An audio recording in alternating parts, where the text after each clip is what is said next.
Hola a todos, Dios les bendiga, les doy nuevamente la bienvenida a este canal y esta es la parte final de este estudio en el cual responderemos las últimas dos preguntas de las 7 que hemos formulado, las cuales son: ¿qué relación hay entre los pasajes que mencionan la venida del Señor y el arrebatamiento?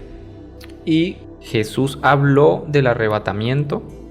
En los videos anteriores hemos dado la respuesta a las 5 primeras preguntas. Si no las has escuchado, te invito nuevamente, como lo hago en el inicio de cada video, de que puedas escucharlas, porque eso te ayudará a entender y a comprender muchas cosas de las que vamos a hablar también en este video. Entonces respondamos la sexta pregunta: ¿qué relación hay entre los pasajes que mencionan la venida del Señor y el arrebatamiento?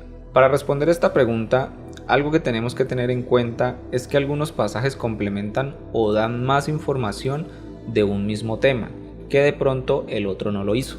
Por ejemplo, en 1 Tesalonicenses capítulo 4, versículo 13 al 18, se nos habla de que en la venida del Señor los muertos en Cristo resucitarán primero y luego junto con los creyentes vivos seremos arrebatados.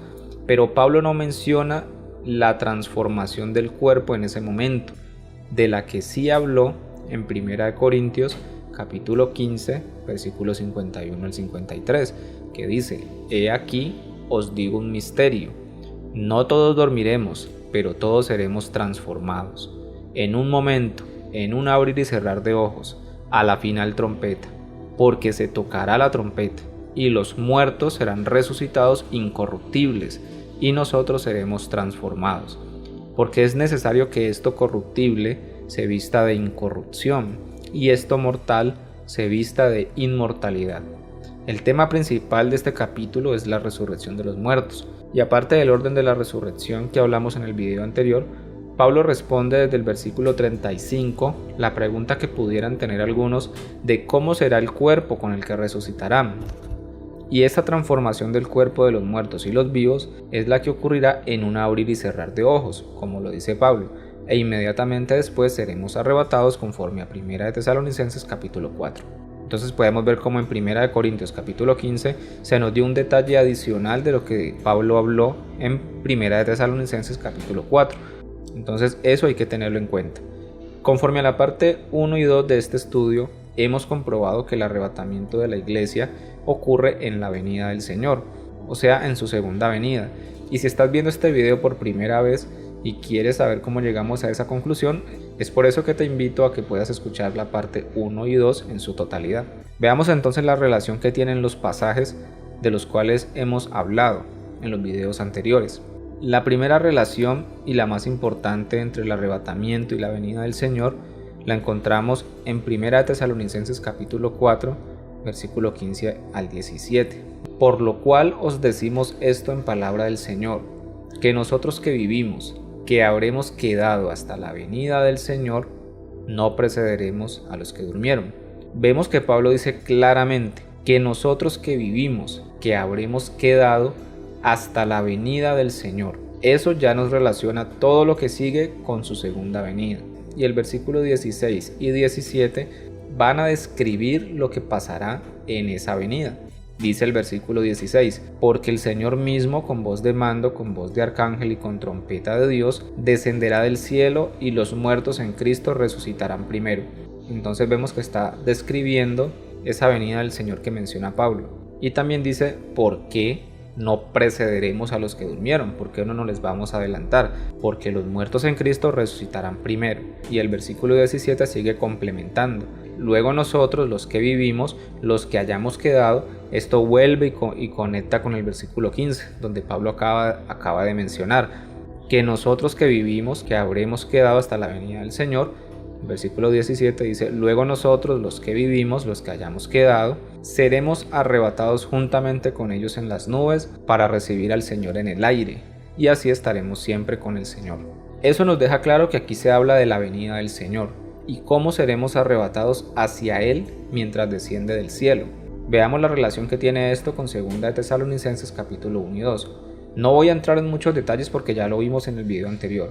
Vimos que 2 Tesalonicenses capítulo 1, versículos 7 al 8, dice así: y a vosotros que sois atribulados, daros reposo con nosotros, cuando se manifiesta el Señor Jesús desde el cielo con los ángeles de su poder, en llama de fuego, para dar retribución a los que no conocieron a Dios ni obedecen al Evangelio de nuestro Señor Jesucristo. Esto es lo mismo que dice en 2 de Tesalonicenses capítulo 2, versículo 1 y 2. Pero con respecto a la venida de nuestro Señor Jesucristo y nuestra reunión con Él, os rogamos, hermanos, que no os dejéis mover fácilmente de vuestro modo de pensar, ni os conturbéis ni por espíritu, ni por palabra, ni por carta, como si fuera nuestra, en el sentido de que el día del Señor está cerca. Entonces hicimos una relación, que aquí la podemos ver.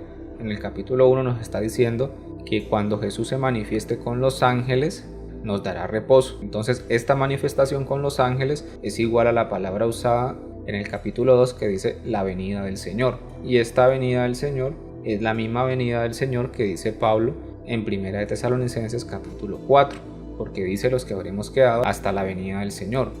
Dice aquí en 2 de Tesalonicenses capítulo 1, les dará reposo con nosotros. Este reposo es a lo que se refiere en el capítulo 2 cuando dice nuestra reunión con Él, porque al ser reunidos con Él vamos a tener reposo, descanso, como lo veíamos, de persecución, de aflicciones, de sufrimiento, de todo lo que en este mundo tenemos que pasar, porque mientras estemos en este mundo tendremos aflicción. Específicamente habla el capítulo de reposo, de persecución y sufrimiento, y es igual a nuestra reunión con Él. Esta reunión con Él es lo mismo que dice Pablo en 1 de Tesalonicenses capítulo 4, después de que dice, los que habremos quedado hasta la venida del Señor, seremos arrebatados. Esa es nuestra reunión con Él. ¿Cómo seremos arrebatados? Para recibir al Señor en el aire. Seremos llevados hacia el Señor para reunirnos con Él.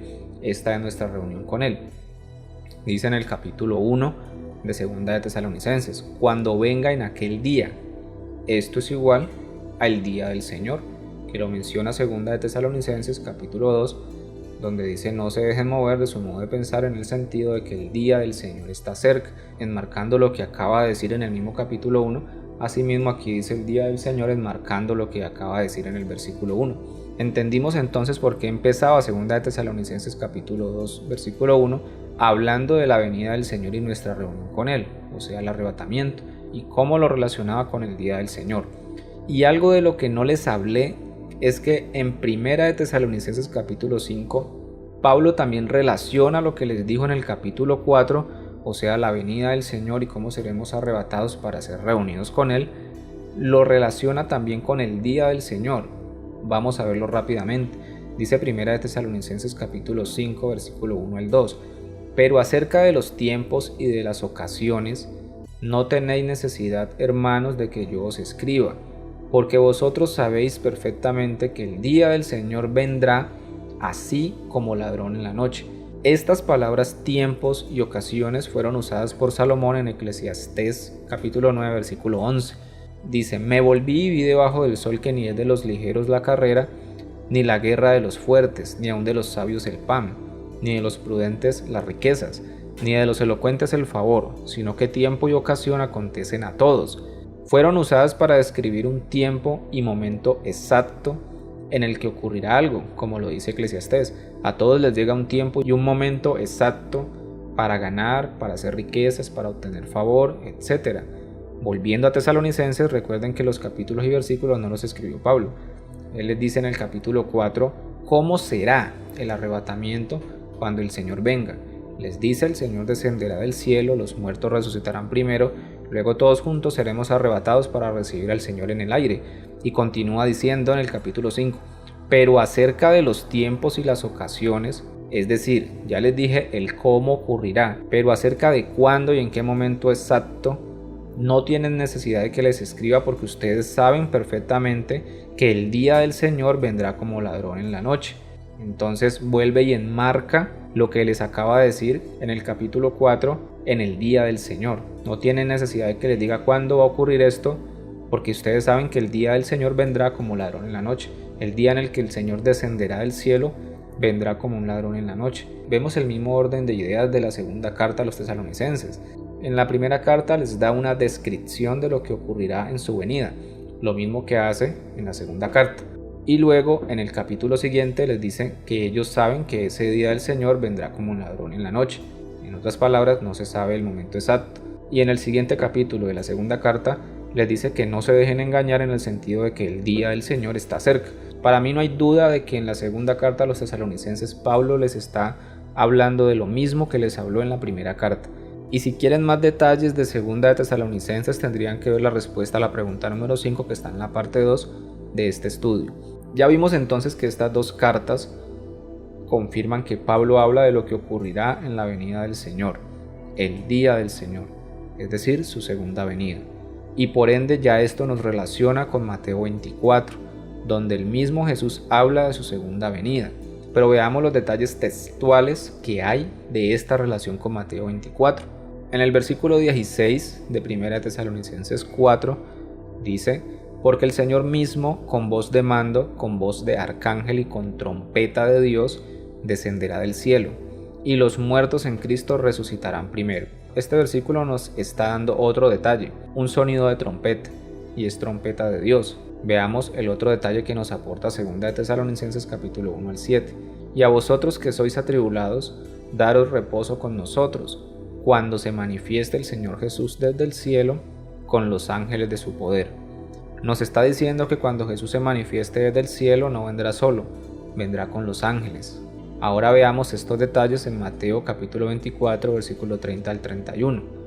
Entonces aparecerá la señal del Hijo del Hombre en el cielo, y entonces lamentarán todas las tribus de la tierra, y verán al Hijo del Hombre viniendo sobre las nubes del cielo con poder y gran gloria, y enviará a sus ángeles con gran voz de trompeta. Aquí podemos ver esos dos detalles que vimos en las dos cartas a los tesalonicenses.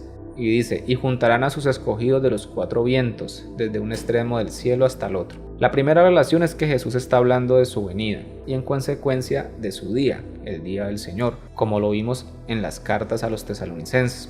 Y podemos ver que Jesús no vendrá solo, sino también con sus ángeles, como lo dice 2 de Tesalonicenses capítulo 1, versículo 7. Y también el sonido de trompeta, voz de trompeta, en relación con la trompeta de Dios, de 1 de Tesalonicenses capítulo 4, versículo 16. Y también hay una relación con lo que esperaban los escritores del Nuevo Testamento, que es una venida manifiesta y gloriosa. Se dejará ver tal como lo dice Mateo 24, 30, que verán al Hijo del Hombre. Y como también dice Apocalipsis capítulo 1 versículo 7, he aquí que viene con las nubes, y todo ojo le verá, y los que le traspasaron, y todos los linajes de la tierra harán lamentación por él. Contestemos lo que sigue del versículo 31. Dice: y enviará a sus ángeles con gran voz de trompeta, y juntarán a sus escogidos de los cuatro vientos desde un extremo del cielo hasta el otro. Ahora, en cuanto a los escogidos, hay diferentes interpretaciones. Una interpretación dice que estos escogidos son las 12 tribus de Israel y no la iglesia. Otra interpretación dice que la iglesia hace parte de las 10 tribus perdidas de la casa de Israel, que se mezclaron con las demás naciones desde hace más de 2500 años aproximadamente, cuando Asiria conquistó a Israel en el norte y mezcló las 10 tribus entre las naciones, y entonces también hacen parte de estos escogidos. Otra interpretación dice que estos escogidos son la iglesia. Ahora, es verdad que el Señor prometió reunir a Israel de entre las naciones, como dicen varios pasajes en el Antiguo Testamento, entre ellos Isaías capítulo 27 versículos 12 al 13. Acontecerá en aquel día que trillará el Señor desde el río Éufrates hasta el torrente de Egipto, y vosotros, hijos de Israel, seréis reunidos uno a uno.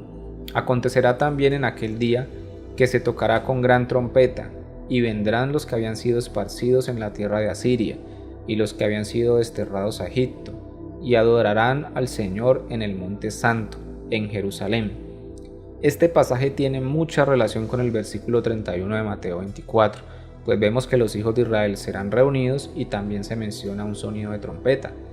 Y hay varios pasajes más que mencionan que Dios reunirá, recogerá, los hará volver de entre las naciones. Y aunque ninguno dice que serán los ángeles, sí mencionan la reunión de Israel de entre las naciones. Entonces esto apoyaría la interpretación que dice que son las 12 tribus de Israel, pero también apoyaría la interpretación que dice que la iglesia hace parte de las 10 tribus perdidas, por eso también será reunida.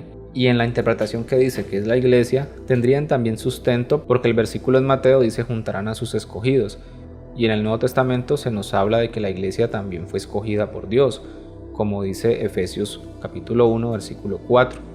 Según nos escogió en Él antes de la fundación del mundo, para que fuéramos santos y sin mancha delante de Él. Colosenses capítulo 3 versículo 12. Vestidos pues como escogidos de Dios, santos y amados, de entrañable misericordia, de benignidad, de humildad, de mansedumbre, de paciencia, entre otros pasajes donde se habla de que la iglesia es escogida, que no lo escogimos nosotros a Él, sino que Él nos escogió a nosotros. Y también la iglesia está distribuida en todo el mundo, y también va a ser reunida con Él cuando descienda del cielo.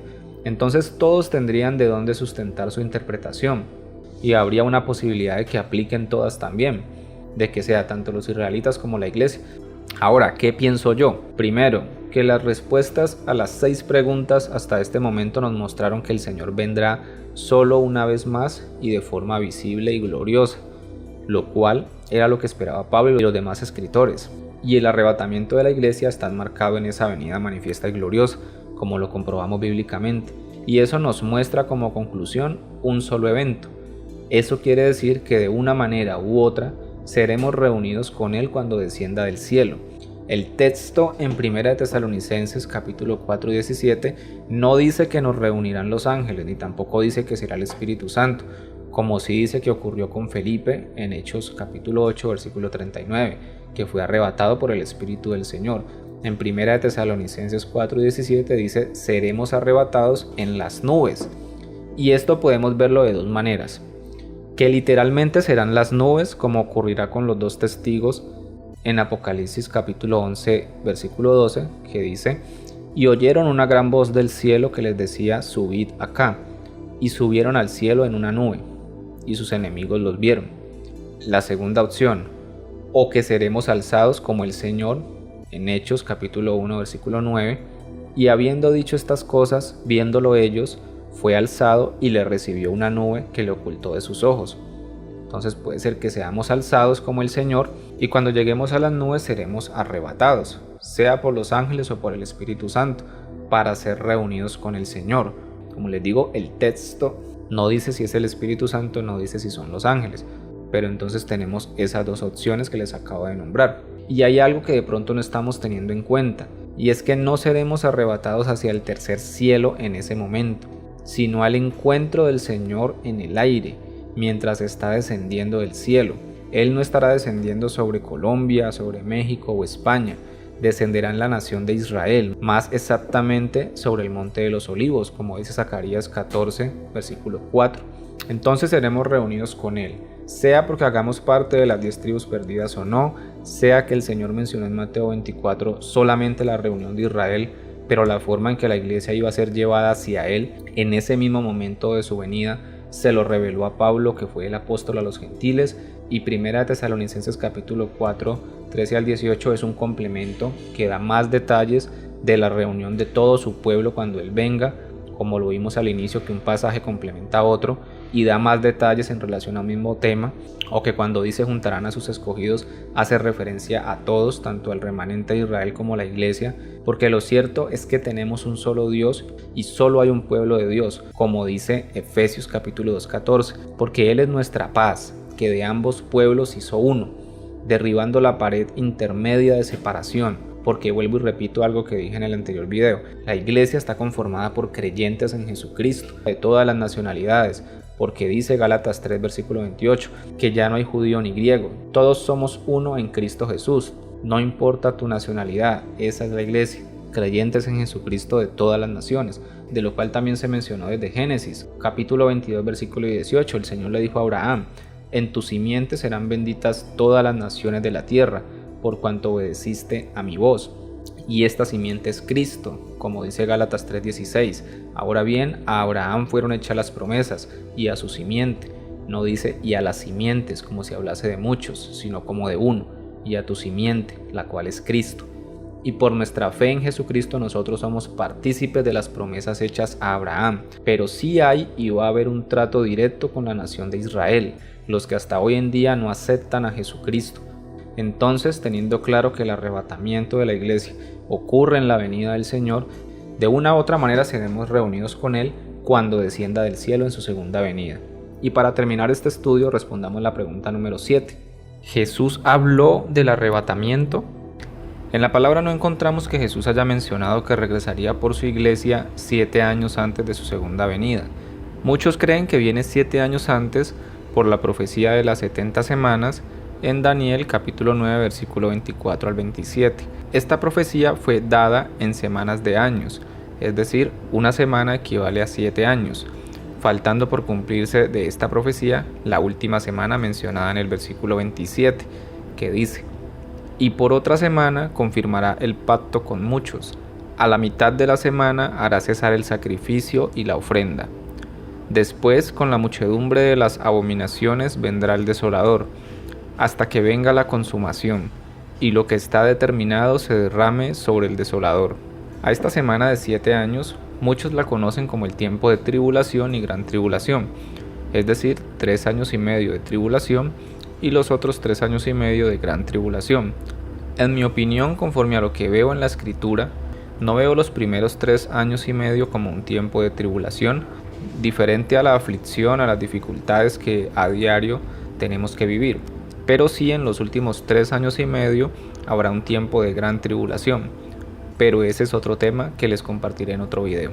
Entonces, basados en esta última semana y en que Pablo dice en 1 de Tesalonicenses capítulo 1 versículo 10, y esperar de los cielos a su Hijo, al cual resucitó de los muertos, a Jesús, quien nos libra de la ira venidera. Efectivamente esperamos que descienda del cielo, ya lo vimos que lo menciona en todos los pasajes, porque no esperamos a otro Jesús, sino al que ascendió a los cielos, como dice Hechos capítulo 1 versículo 10 al 11. Y estando ellos con los ojos puestos en el cielo, entre tanto que él se iba, y aquí se pusieron junto a ellos 2 varones con vestiduras blancas, los cuales también les dijeron: varones galileos, ¿por qué estáis mirando al cielo? Este mismo Jesús que ha sido tomado de vosotros al cielo, así vendrá como le habéis visto ir al cielo. Entonces esperamos al mismo Jesús, y Él nos libra de la ira, porque hemos creído en Él, y cuando descienda nos reunirá con Él, y los que no creyeron recibirán el castigo, como ya lo vimos, y por eso dice 1 Tesalonicenses capítulo 5 versículo 9, porque no nos ha puesto Dios para ira, sino para alcanzar salvación por medio de nuestro Señor Jesucristo. Por medio de Jesucristo alcanzamos salvación. Si miramos el versículo aislado podemos darle otras interpretaciones, pero este versículo hace parte de lo que viene hablando desde el capítulo 4, y es que seremos arrebatados en la venida del Señor, lo cual hace parte de ese día del Señor en el que castigará al impío y salvará a los creyentes. El hecho es que se cree que si la iglesia está aquí en la tierra en esta última semana, entonces recibirá la ira del Señor, pero ya vimos que no es así. Y también tenemos evidencia de que Dios puede ejecutar juicios sobre la tierra entera y guardar a sus escogidos, sin necesidad de sacarlos del mundo, como lo hizo con Noé y su familia, y como lo hizo con Israel en medio de Egipto. Ahora, hay tiempos de prueba que vienen sobre la vida de los creyentes, donde su fe es probada, como lo dice 1 de Pedro capítulo 1 versículo 3 al 7.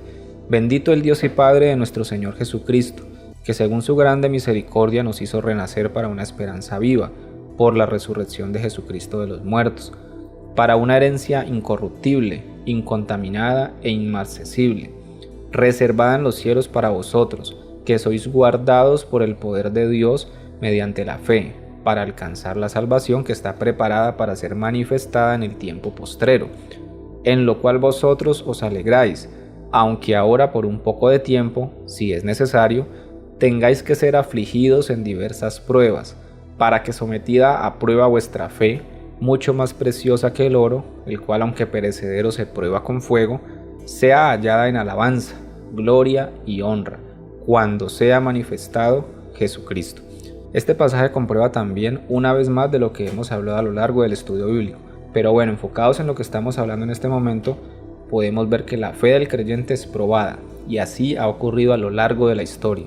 Es muy llamativo creer en que seremos sacados de la tierra antes de que lleguen tiempos difíciles. De hecho, Jesús dijo en Juan capítulo 17, versículo 14 al 21, yo les he dado tu palabra y el mundo los aborreció, porque no son del mundo, como tampoco yo soy del mundo. No ruego que los quites del mundo, sino que los guardes del mal. No son del mundo, como tampoco yo soy del mundo. Santifícalos en tu verdad, tu palabra es verdad. Como tú me enviaste al mundo, así yo les he enviado al mundo, y por ellos yo me santifico a mí mismo, para que también ellos sean santificados en la verdad. Mas no ruego solamente por estos, sino también por los que han de creer en mí por la palabra de ellos, para que todos sean uno, como tú, oh Padre, en mí y yo en ti, que también ellos sean uno en nosotros, para que el mundo crea que tú me enviaste. Jesús oró por sus discípulos y por los que habrían de creer en él, y dijo: no te ruego que los quites del mundo, sino que los guardes del mal. Jesús no oró para que sus discípulos sean sacados de la tierra, sean sacados del mundo. Oró al Padre para que seamos guardados del mal. Dice Marcos 14, 60 al 62. Entonces el sumo sacerdote, levantándose en medio, preguntó a Jesús, diciendo: ¿no respondes nada? ¿Qué testifican estos contra ti? Mas él callaba y nada respondía. El sumo sacerdote le volvió a preguntar y le dijo: ¿eres tú el Cristo, el Hijo del Bendito? Y Jesús le dijo: yo soy. Y veréis al Hijo del Hombre sentado a la diestra del poder de Dios y viniendo en las nubes del cielo. Jesús mismo responde lo que pasará. Después de su resurrección, estará sentado a la diestra del poder de Dios, y luego vendrá en las nubes del cielo, como lo dijo en Mateo 24. Y precisamente alguno dirá: no, es que aquí no les está hablando a sus discípulos, pero que vendría sobre las nubes del cielo, se los dijo también a sus discípulos, en Mateo 24. Veamos el versículo 3. Y estando él sentado en el monte de los olivos, los discípulos se le acercaron aparte, diciendo: dinos cuándo serán estas cosas, y qué señal habrá de tu venida y del fin del siglo. Entonces a sus discípulos comenzó a contarles todo lo que sigue. Y ya hablamos de lo que dice desde el versículo 29 en adelante, referente a su segunda venida. Y conforme a lo que vimos en la respuesta anterior, podríamos decir que aquí en Mateo 24 Jesús mencionó el arrebatamiento, porque el arrebatamiento es una acción, es apoderarse de, es tomar algo o a alguien en este caso con rapidez, como lo hablábamos ahora. Pasó con Felipe, fue arrebatado por el Espíritu del Señor. ¿Y qué fue lo que ocurrió? Que fue tomado con rapidez y llevado de un lugar a otro. Y otro pasaje donde Jesús menciona el arrebatamiento es en Juan 14, versículo 2 al 3, que dice: en la casa de mi Padre muchas moradas hay. Si así no fuera, yo os lo hubiera dicho. Voy pues a preparar lugar para vosotros. Y si me fuere y os prepararé el lugar, vendré otra vez y os tomaré a mí mismo, para que donde yo estoy, vosotros también estéis. Si notan, él dice: vendré otra vez. No dice: vendré antes del fin o vendré solo hasta las nubes. No menciona sino una venida más. Ya está en la tierra, él dice que se va a ir y que va a volver otra vez. Porque esto que muchos dicen que viene solo hasta las nubes es una especulación, porque no lo dice el pasaje en 1 de Tesalonicenses 4, y no encontramos un pasaje donde nos diga que Jesús cuando venga solo va a venir hasta las nubes. Y vemos que dice: vendré otra vez y os tomaré a mí mismo. Aquí vemos cómo hace mención al arrebatamiento, porque esto es el arrebatamiento, como les decía, tomar a alguien, arrebatarlo. Sé que algunos quieren saber lo referente a las moradas, y les prometo que hablaremos de eso, pero será en un video aparte. Hay que reconocer que no tenemos todas las respuestas que quisiéramos, pero el Espíritu Santo nos va guiando a toda la verdad. Y recordemos lo que dijo Pablo en 1 Corintios 13, versículo 9 al 12. Porque en parte conocemos y en parte profetizamos, mas cuando venga lo perfecto, entonces lo que es en parte se acabará. Cuando yo era niño hablaba como niño, pensaba como niño, juzgaba como niño, mas cuando ya fui hombre dejé lo que era de niño. Ahora vemos por espejo, oscuramente, mas entonces veremos cara a cara. Ahora conozco en parte, pero entonces conoceré como fui conocido. Como conclusión, pudimos entender con la misma escritura que Pablo no hablaba de una venida diferente a la segunda venida del Señor cuando mencionó el arrebatamiento, y que también los escritores del Nuevo Testamento esperaban una venida más del Señor, de forma manifiesta y gloriosa. Y el mismo Jesús sí mencionó el arrebatamiento, pero enmarcándolo en su segunda venida, y no en una venida diferente antes del fin. No olvides suscribirte a mi canal y activar la campanita de notificaciones para que puedas estar enterado cuando suba un nuevo estudio bíblico. Dios te bendiga.